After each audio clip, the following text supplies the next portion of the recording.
नमस्कार, times of Swaraj में आप सबों का स्वागत है और मैं हूं संतोष सिंह। चलिए, जिनको जीतना था वो जीत गए, जिनको हारना था हार गए।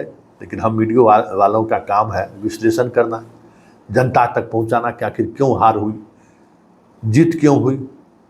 इन तमाम चीज़ों को लेकर अभी 2-4 दिन हम लोगों का दुकानदारी चलेगा कि आप लोगों का भी कुछ बौद्धिक, जो आप लोग के अंदर में जो कुकरूरता रहता है ना, गुड़ करते रहता है, बौद्धिकता के कुछ समझें। आप हम सब मिलके उसका बौद्धिकता करेंगे। तो उसी बौद्धिकता में एक बात हम गौर किया और बड़ा महत्वपूर्ण चीज़ गौर किया कि मोदी का मैजिक चला क्यों नहीं। क्या हो गया मोदी का मैजिक को कि उत्तर प्रदेश में नहीं चला, बिहार में भी नहीं चला, झारखंड में भी नहीं चला, राजस्थान में भी तबाही मचा, हरियाणा में भी तबाही मचा। कुछ तो बात रही होगी। 5 किलो चावल का क्या हो गया, उनकी योजनाओं का क्या हो गया, उनका लाभुक योजनाओं का क्या होगा, जिसकी चर्चा बड़ी जोर शोर से होती थी। यूपी में उसका असर नहीं दिखा, बिहार में इसका असर दिखा, झारखंड में इसका असर नहीं दिखा, हाँ बंगाल में भी नहीं दिखा। मतलब मोदी का जो लाभुक योजना है उसका अलग अलग स्टेट में अलग अलग तरीके से चीज़ें देखने को मिला है ना भाई। गुजरात में 1 सीट हारे, बाकी सब जीत लिए। मध्य प्रदेश में सब जीत लिए।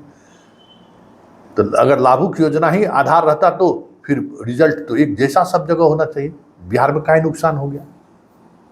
तो जब बिहार के रिजल्ट को गौर से जब आप देखिएगा ना, तब आपको लगेगा कि आखिर मोदी का मैजिक चला क्यों नहीं। मतलब गजब तरीके की चीजें आपको देखने को मिलेगी बिहार का रिजल्ट अगर देखिए तो। इतनी मैच्योरिटी मतदाताओं में, वो भी महिला मतदाता में, आप सोच नहीं सकते। मतलब कॉन्स्टिट्यूएंसी वाइज महिलाओं का अलग अलग व्यवहार रहा है वोट करने का। कभी आपने ये सोचा है कि जबकि हम लोग मानते थे कि जो औरंगाबाद में जो दिख रहा है ना वही बगहा में भी दिखेगा, लेकिन इस बार महिलाओं का वोटिंग पैटर्न जो है कॉन्स्टिट्यूएंसी वाइज अलग अलग रहा। हैरान रह जाएंगे जाने के कि बहुत सारी सीटें ऐसी हैं जहां महिलाएं बाहर निकली ही नहीं, और नहीं निकलने की वजह से बीजेपी के को हार का सामना करना पड़ा। शुरुआत औरंगाबाद से हम करते हैं। औरंगाबाद फर्स्ट फेज में इलेक्शन हुआ। पुरुष वहाँ 51.22% वोट किया, महिला 49.41%। मतलब पुरुष से भी कम महिला निकली। हार गए। अब आगे बढ़िए, आगे आप बढ़िए, आ जाइए पाटलिपुत्रा। यहाँ पुरुष 61.404% वोट किया और महिलाएं 57.26%। बीजेपी हार गई। आरा देखिए, 50.44 पुरुष किया है और 50.08% महिलाएं की हैं। बीजेपी हार गई। बक्सर देखिए, पुरुष 55.85% पुरुष पोल किया है और महिलाएं 54.89% पोल किया। हार गई बीजेपी। मतलब कम वोट किया महिलाएं, बाहर कम निकली, बीजेपी चुनाव हार गया। सासाराम देखिए, मतलब क्या ये संयोग थोड़ी हो सकता है कि सासाराम में पुरुष 58.06% निकला है और महिलाएं 56.11%। बीजेपी चुनाव हार गई। मतलब आप ये आंकड़ा, सासाराम हो, आप सासाराम से बढ़िए, बक्सर हो गया, आरा हो गया, पाटलिपुत्रा हो गया। जो सीटें हारी है बीजेपी, वहां महिलाएं निकली ही नहीं है। तो क्या लाभुक योजनाओं का लाभ इन जिलों में नहीं मिला था? ये जो 4 सीटें बीजेपी चुनाव हारी हैं, वहां महिलाएं बाहर नहीं निकली हैं। आखिर क्या वजह हो सकता है भाई, महिलाएं बाहर नहीं निकली इसी 4 कॉन्स्टिट्यूंसी में, बाकी सारे कॉन्स्टिट्यूंसी में बाहर निकले। और सिर्फ यही, इन्हीं के साथ ये नहीं हुआ है, जदयू में भी। अब बात कटिहार, किशनगंज और पूर्णिया 3 सीट की आप करें तो किशनगंज में पिछली बार की तुलना में 5% महिलाएं कम पोल की है। इस बार पुरुष किया है 58.89% और महिला वोट किया 67.06%। मतलब लगभग 10% के करीब, 9% के करीब हार गए। उस बार 14% करीब महिलाएं ज्यादा पोल की थी। पूर्णिया 64.44% महिला पुरुष वोट किया है।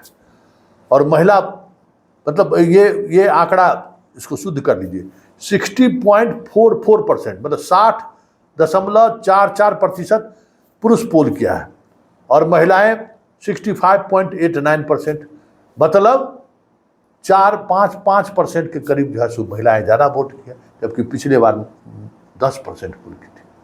हार गए वहाँ, महिला नहीं निकली। पूर्णिया में पप्पू यादव निर्दलीय जीत गया।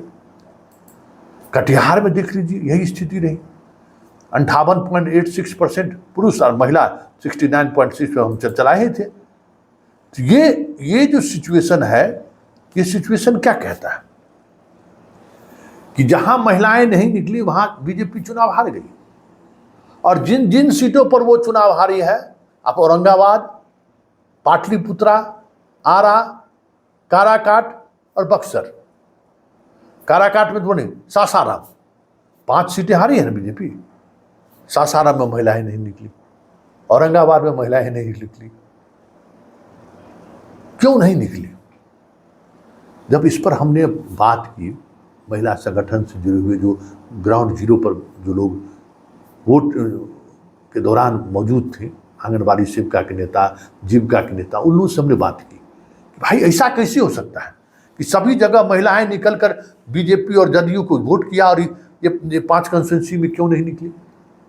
तो जब औरंगाबाद और सासाराम के इस महिला नेटवर्क से जब हमारी बात हुई, तो एक बात मतलब हैरान करने वाली बात थी।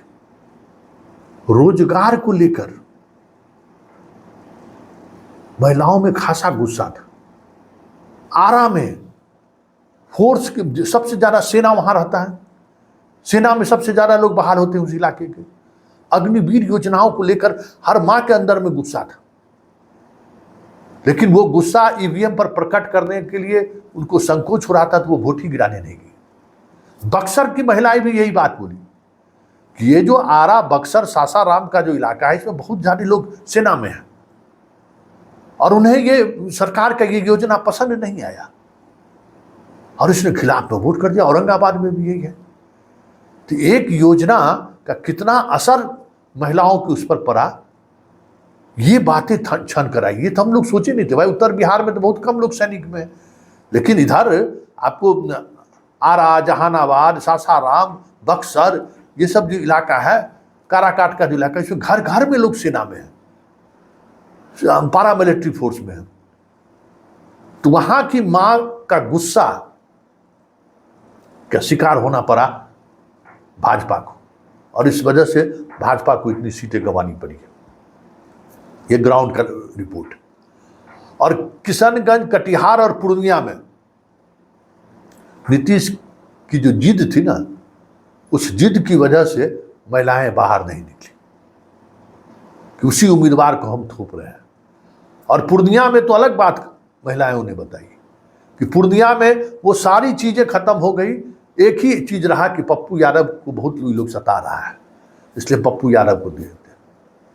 किशनगंज में मुसलमानों का अपना वोटिंग ट्रेंड रहा, वो उससे जीते। हिंदू लोग को लगा कि वहाँ की ओवैसी की पार्टी जीत जाएगी, इसलिए हिंदू भी बहुत सारे लोग कांग्रेस उम्मीदवार को वोट कर दिए। किशनगंज में जैसे हुआ उसी तरीके से कटिहार में इस बार बीजेपी ने बाहर ही नहीं निकला, कटिहार के उम्मीदवारों को समर्थन ही नहीं किया, तो महिलाएं वोटर चुप हो गई, स्थिर हो गई।